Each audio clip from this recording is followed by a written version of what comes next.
Hello, this is Garrick and I'll be doing a quick demo of the Parallel Curve Special Ruler.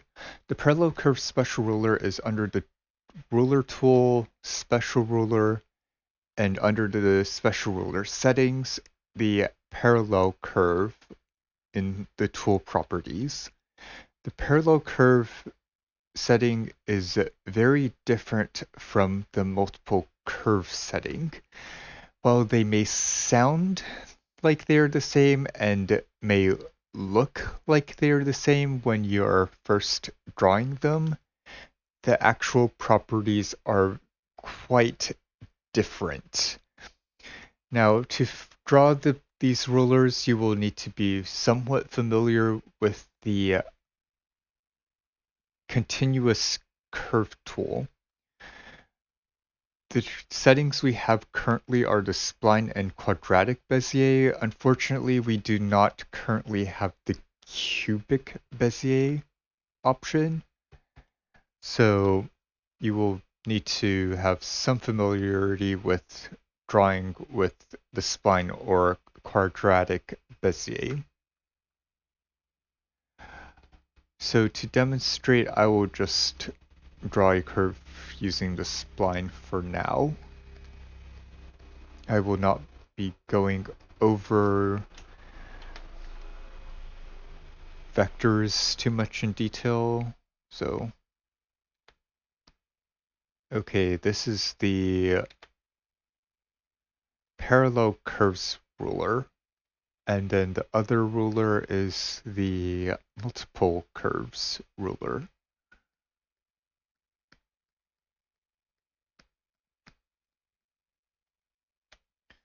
So as you can see, the rulers themselves look quite different.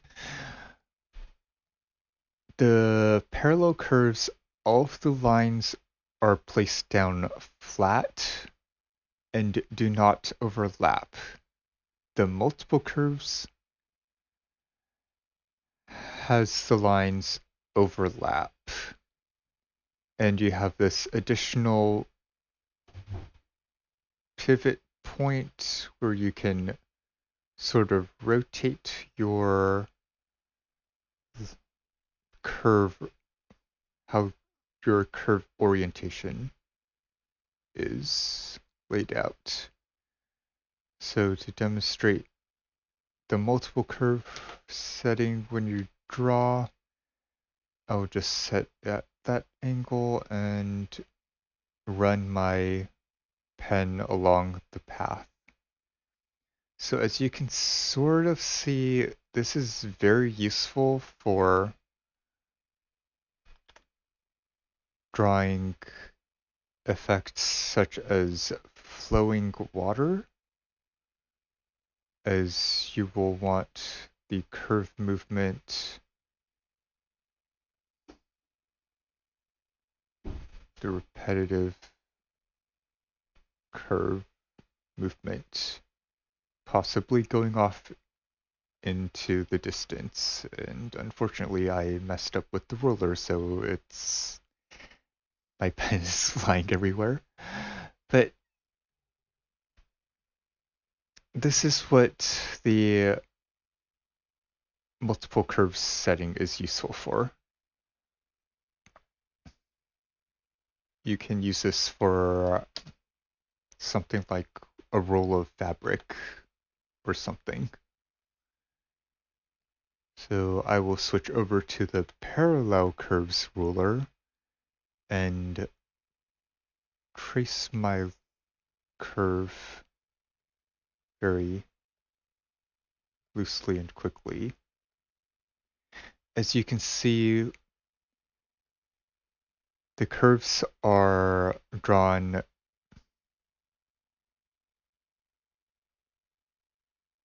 so they retain the same distance throughout the drawn or traced curve from the inside, of course. From the outside, if it folds in too much, it will collapse.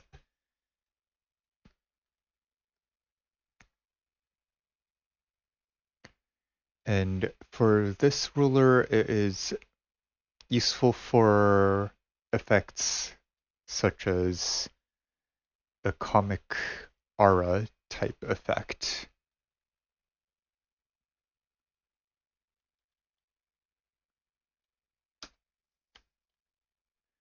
And I will go ahead and delete these and demonstrate on this figure, demonstrate this aura-esque effect on this figure with this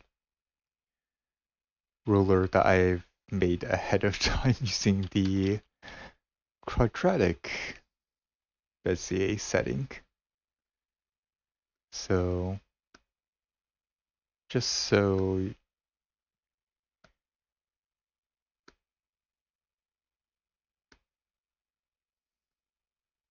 you have a better idea visually of what can be accomplished. Not sure what happened over here.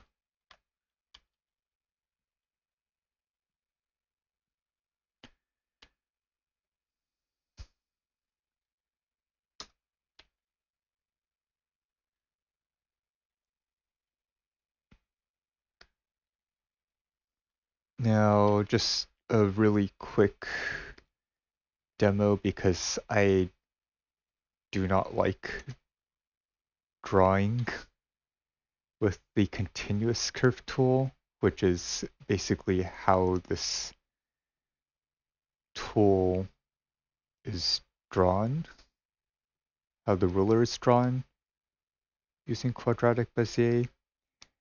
You can first lay down a curve and switch to the object selection tool and right click your curve to add a point and then move the point around. Then switch corner if you need a corner in some place.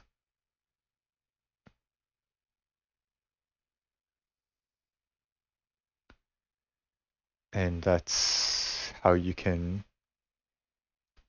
essentially bypass using the continuous curve tool if you do not like drawing using the continuous curve. I don't like it for the quadratic Bezier setting because you are drawing the points outside of the curve rather than the curve itself. And you can't really tell where the curve is going to be, at least not very easily, unless you make a lot of points.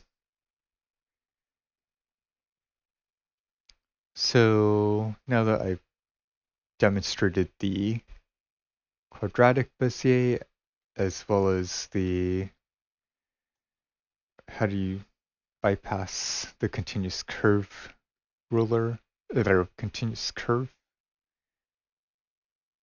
drawing method with quadratic Bezier and demonstrated the possible effects on a figure, I will talk about some of the peculiarities of the parallel curve ruler. So one of the things you've noticed is that it sort of collapses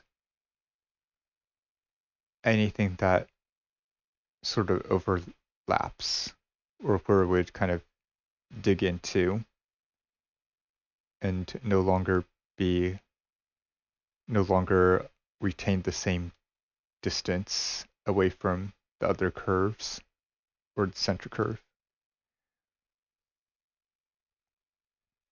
So that is one of the things that happens where it sort of skips over that section. But what happens when you have the ruler kind of overlap, sort of fold onto itself? Well, over here,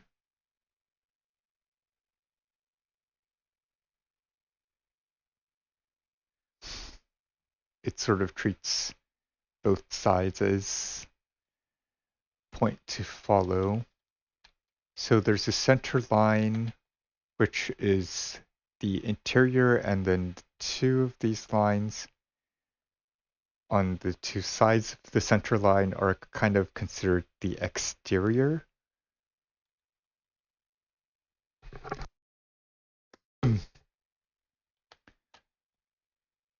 And you can draw around the inside as well, and it will function the same way.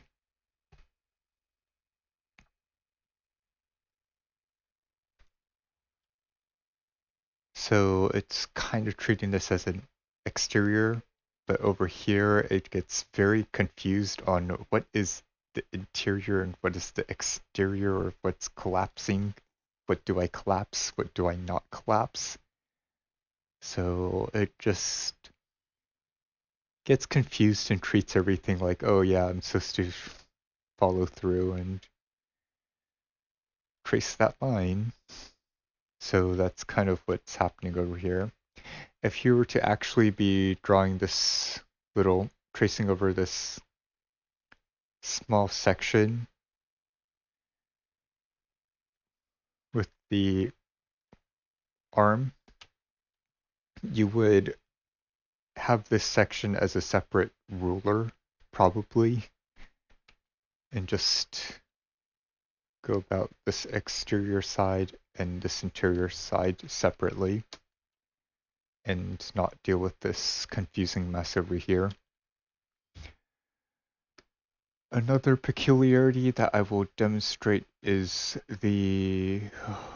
with this pre-made ruler, where I've tried to forcefully close it off and have it loop, so to say, have it be an enclosed figure, and there is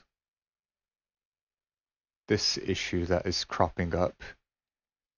Basically, these endpoints become treated as rays. So this endpoint isn't where the ruler actually ends. This point has the ruler extend indefinitely in that direction at the very end, which is why this line is happening when I'm tracing this exterior side, as is this line, and it stops following the curve itself because it's following these rays, that invisible rays that are going off into the distance. Because of this little peculiarity where this ray is going into the figure a little bit, this side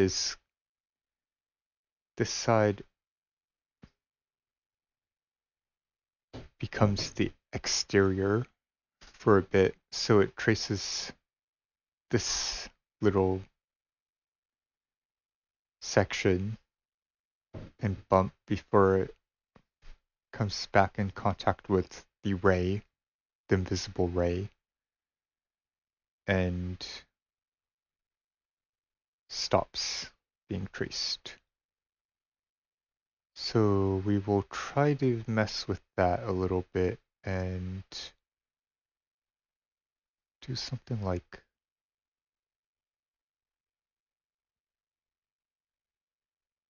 this.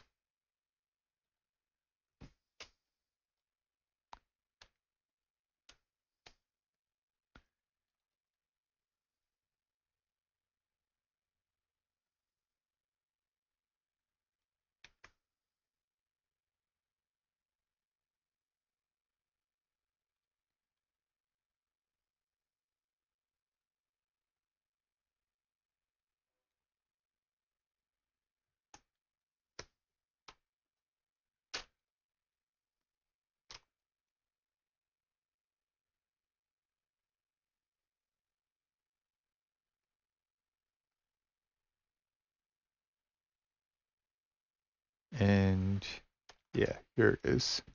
So we need to find that exact point where it's tracing this ray.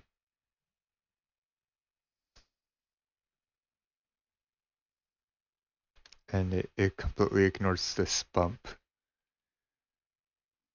So there are a lot of awkward peculiarities with this ruler.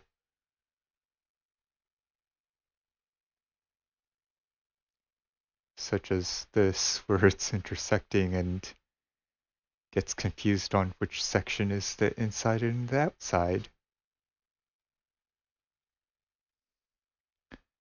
So yeah, don't forcefully try to close this loop by connecting the points unless you have a way to actually connect these 2 points so they are one and not two ends that are just overlapping. I have not figured out a way to do that, even with the connect vector line tool, which apparently does not work on this ruler for some reason.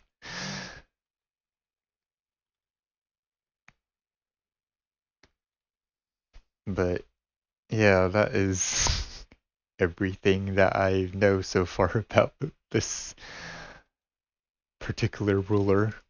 And hopefully you've learned something too and are able to make good use of it.